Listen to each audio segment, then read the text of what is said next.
CNN makes huge mistake, or was it on purpose? Happy to have you along, my fellow Americans. I'm Sam Bushman with another Liberty Roundtable Live short video brought to you by lovingliberty.net. When you want incredible talk radio around the clock, download the iPhone or the Android app or simply listen online at lovingliberty.net.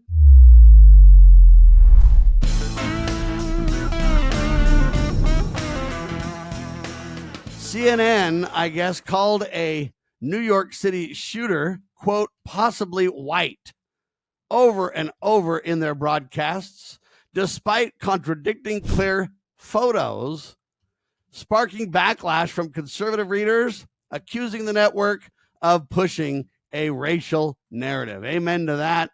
Male, possibly white, mustache, sunglasses in that building, isolated to, they believe, to very.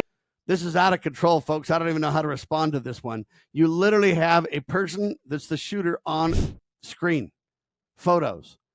The person's clearly not white, but they continue to say it's a white person, possibly white. They knew full well it wasn't white, but here's the deal. They have talking points. They have must do and must do not things to say and do on the air. Back in the days when I got into radio 30 years ago, they used to call it the Velvet Hammer. If you do what we say, Sam, you're an incredible talk show host and you're just wonderful. And you're going to get a raise and your listenership's going up and it's really cool. But, Sam, it's not helpful when you criticize Big Pharma. It's not helpful when you criticize whatever. It's not helpful when you bring up things that could be considered racist, or when you bring up things that, and they use this Velvet Hammer. The inference is we love you as long as you do what we say. You're gone if you don't. Glenn Beck came out 15 years after I documented this Velvet Hammer situation. And then Glenn Beck had the same thing happen to him, which happened to me. They said, Sam, we're going to make you a rock star. Glenn Beck, you're doing great, but don't talk about God so much. Quit talking about God.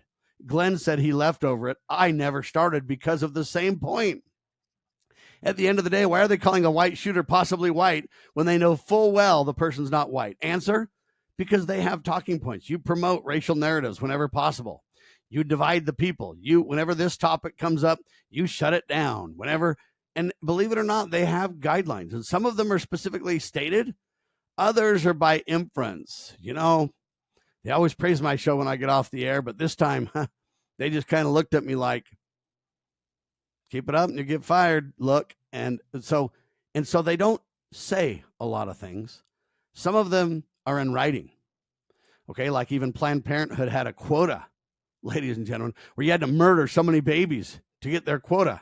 They had that in writing. So they get blatant sometimes, but many times it's a little less in your face. That's why they call it the Velvet Hammer. It's delivered so softly you can hardly feel it. But boy, if you misstep, you feel it hard. And you know when you're going to misstep because they make it very clear. Do this, don't do that. Therefore, they called a New York City shooter possibly white when they knew full well he wasn't, because it helped the racial agenda. Now they're just saying, it was an oversight. We were reporting live, and it's hard to get everything straight when you're lies, and more lies, in my humble opinion, to which I'm entitled to. They do this all the time. The only difference is they violated the 11th commandment. Thou shalt not get caught. You follow me? I'm Sam Bushman, and that's another Liberty Roundtable Live short video. God save our republic.